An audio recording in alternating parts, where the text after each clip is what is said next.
partner appreciate that you chose the K950 ring saw, and we hope it will be a profitable investment in your business. The ring saw allows you to do work that no normal cutting machine can manage, but in return it requires a bit more from the user, both as regards operating technique and maintenance. We have therefore produced this video, which we hope will give you know-how that will make the ring saw an efficient tool in your hands.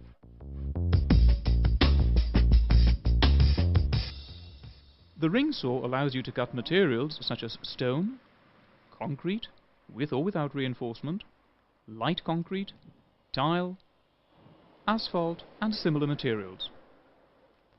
The ring saw is available with blades of different hardness, which you can select to suit the material you're cutting.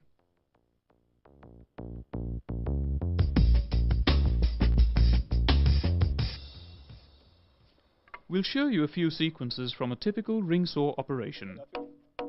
We want to make an opening in this concrete block. The cuts have to be straight and no overcutting of the corners is permitted.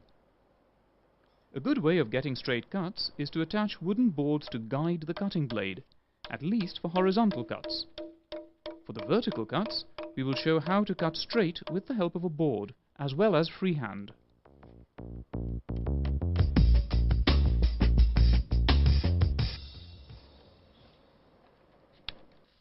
Wet cutting should always be used with this power cutter. Both the blade and the drive mechanism need to be cooled by water.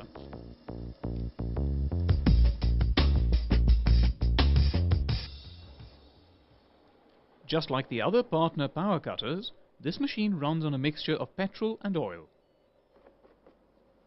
The engine is a two-stroke unit that needs to have 2% partner two-stroke oil mixed with the fuel. Move the machine from the filling position before starting. Exercise great care when handling with fuel. Pull out the choke if the engine is cold, and set the throttle to the starting position. Press in the decompression valve. Once the engine starts up, push in the choke. Start and quickly press the throttle control to release the starter throttle catch.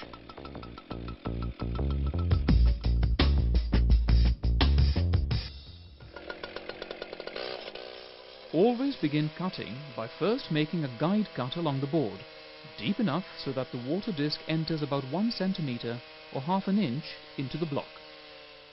This guide cut will then lead the blade to its full cutting depth.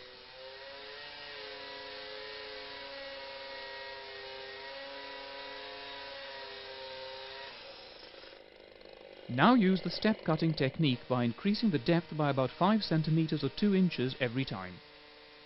If you try to cut to the full depth immediately, it will take longer and cause unnecessary wear on the blade and machine. It is very important that the blade is not twisted in the groove. A cut that was not straight from the beginning can never be straightened out by twisting or turning the machine. What happens is that the blade and the transmission are subjected to incorrect loads, which in the worst case may lead to the blade breaking. When you make a vertical cut, begin the guide cut from the bottom and work upwards. This is the best method of getting a straight cut. Once you have made the guide cut, increase cutting depth by about 5 centimeters or 2 inches. Start at the top and cut downwards. This is the most comfortable method.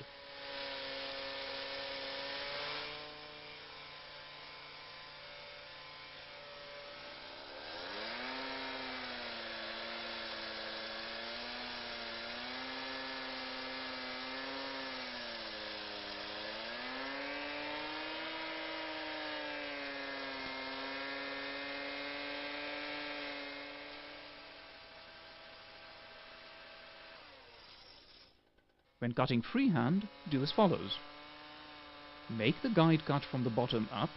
This gives you a clear view from the blade to the marking in the concrete block.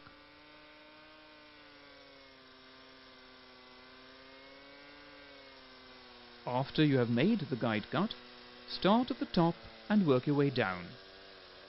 Here we show you a method where you can cut at full depth immediately after the guide cut, Then you should move the machine back and forth while cutting.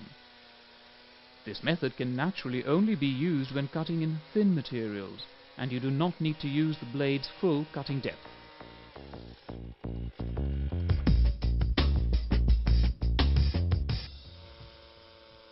In this section, we will demonstrate the feed pressure at which the cutting machine should be operated. First, we will show, or rather we will hear, how the machine should operate under the correct load conditions.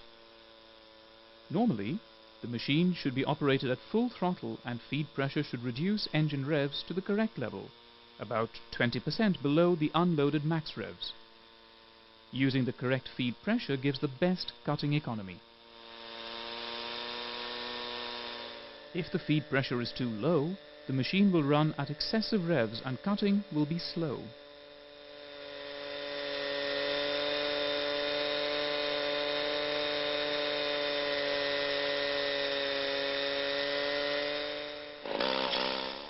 If the feed pressure is too high, this will impose extra wear on the drive and engagement system. In extreme cases, the blade will slip against the drive disc.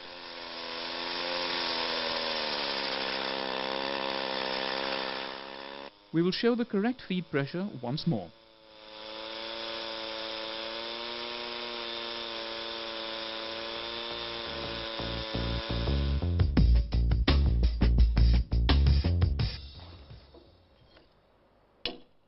What is most important is that you plan your cutting work for maximum personal safety. If you are the least bit doubtful about the order in which to make the cuts, or how to secure the object being cut, you must ask an expert. Before every cutting job, you must ask yourself the following question. What happens during cutting, and what happens when you have finished cutting and the pieces fall apart? In order to avoid injury to yourself and damage to the blade, you must usually secure the object, for instance as in this example by placing 4 supports under the block.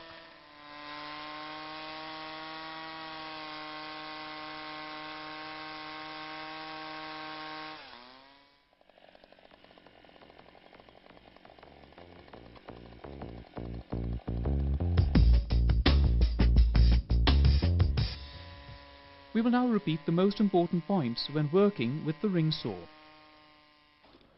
Plan your cutting so you do not risk your own safety or block the blade's rotation. Prepare the cutting operation so the grooves are straight. Let the blade operate straight in the groove and do not turn or twist the machine to either side. And work in such a way that the ring blade has a short contact area in the cutting groove. In other words, use step cutting.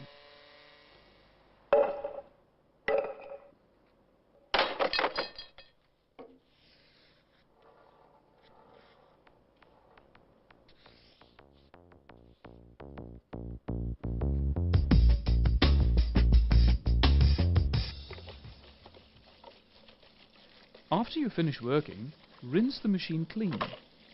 It enjoys a stream of clean water far more than a mess of concrete slurry that bakes hard onto it. And if you're not going to use the machine for a while, we recommend that you oil the blade and the parts that drive and engage the blade.